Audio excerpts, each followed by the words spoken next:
இதுதான் பழைய வீடுங்களா? அதே வீடு தான், அங்கேயே தான் வாடகை வீடு தான்.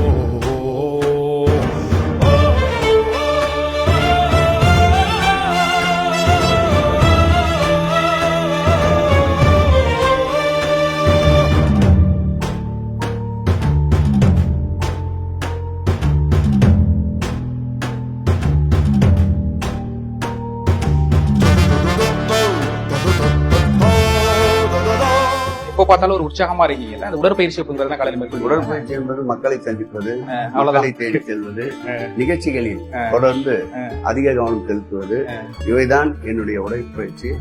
மையப்பகுதியில நிறைய பேர் இருப்பாங்க, ஆனா இதே பகுதிகளில் வந்து நீங்க தொடர்ந்து இருக்கிறதுக்கான காரணம் என்ன? இந்த பகுதி மக்கள் ஏதாவது ஒரு சூழல் என்னை காண வேண்டும் என்றால், நான் தொலைதூரத்தில் இருந்தால் அவர்கள் என்னை சந்திப்பதற்கு 500, 1000 என்று பணச்செலவு செய்துதான் என்னை சந்திக்க வேண்டிய சூழல் நிலவும். ஆகவே அந்த செலவினங்களை குறைப்பதற்கும் அவர்கள் எளிதாக என்னை அணுகுவதற்கும் என்னை உருவாக்கி இந்த பகுதியிலே நான் வசிப்பதை பெருமையாகவும் கடமையாகவும் கருதுகிறேன். இந்த பகுதி ஒட்டேரி பகுதியில உங்களுக்கு வந்து இன்னைக்கு வந்து ஒரு மறக்க முடியாத நிகழ்வு, அப்ப நான் அப்படி இருந்த மக்களுக்கு பணி செய்யற இந்த ஒரு வாய்ப்பு அப்படிங்கிறது மாதிரி என்ன நினைவுக்கு வரும் இந்த பகுதியில வந்து ஒவ்வொரு தடையும் உள்ள வரும்போதும்? இந்த பகுதியிலே பிறந்து சாதாரண ரயில்வே தொழிலாளி குடும்பத்தை சார்ந்த என்னுடைய தந்தை, எங்களுக்கு உடன் பிறந்தவர்கள் 6 பேர். இந்த 6 பேரிலே நான் 3ஆவதாக பிறந்தவன். இந்த பகுதியிலேயே வளர்ந்து இந்த பகுதியிலே குடியிருந்து இவ்வளவு பேர் உயரத்தை அடைந்ததில் பெருத்த மகிழ்ச்சி.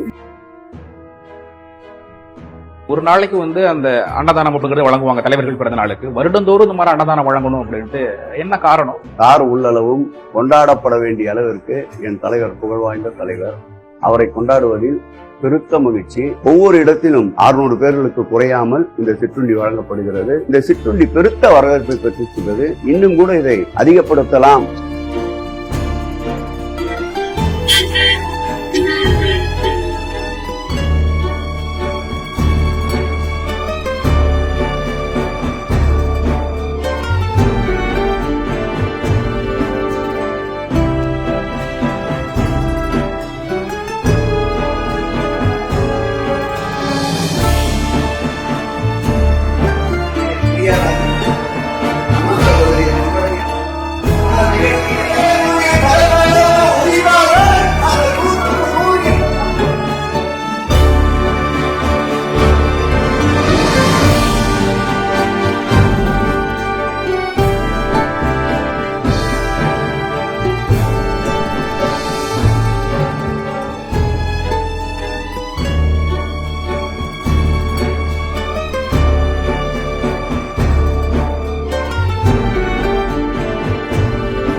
மாண்புமிகு இந்து சமய அறநிலையத்துறை அமைச்சர் PK சேகர் பாபு அவர்களுடைய இல்லத்திற்கு முன்பாக தான் இப்ப நின்று கொண்டிருக்கிறோம். வழக்கமாக வந்து மக்களை சந்திக்கிறது, அவருடைய கோரிக்கைகளை கேட்பது, பல்வேறு மாவட்டங்கள்ல அரசு திட்டங்களை தொடங்கி வைக்கிறது, முதலமைச்சர் கூட பல்வேறு நிகழ்ச்சிகள்ல கலந்து கொள்வது அப்படின்ட்டு ஒரு பிஸியாக இருக்கக்கூடிய நபர் அமைச்சர் சேகர் பாபு அவர்கள்.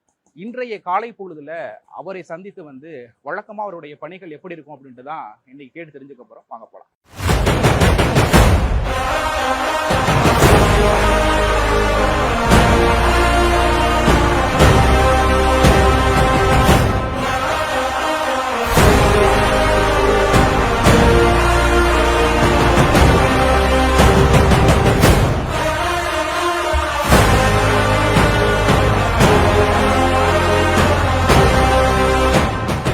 சார் வணக்கம். சார் வணக்கம். இந்த பிஸியான ஸ்கெடியூல்ல எங்களுக்காக நேரம் ஒதுக்கி நேர்காணலுக்கு ஒத்துழைப்பு தந்தமைக்கு மிக்க நன்றி.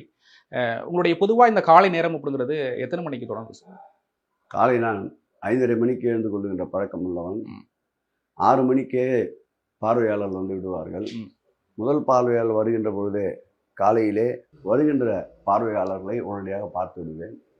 அதன் பிறகு காலை கடன்கள் அனைத்தையும் முடித்துக்கொண்டு காலை உணவு அருந்திவிட்டு அதன் பிறகு வருகின்ற பார்வையாளர்களையும் தொடர்ந்து அவர்களுடைய கோரிக்கைகளை எவையெல்லாம் முடிக்க முடியுமோ அந்த இடத்திலேயே முடித்து கொடுப்பது.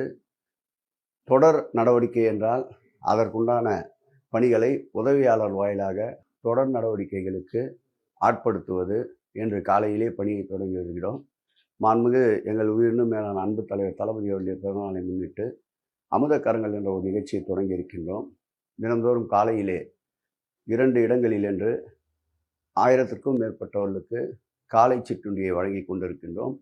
அந்த வகையில் இன்றைக்கு 100வது நாள்.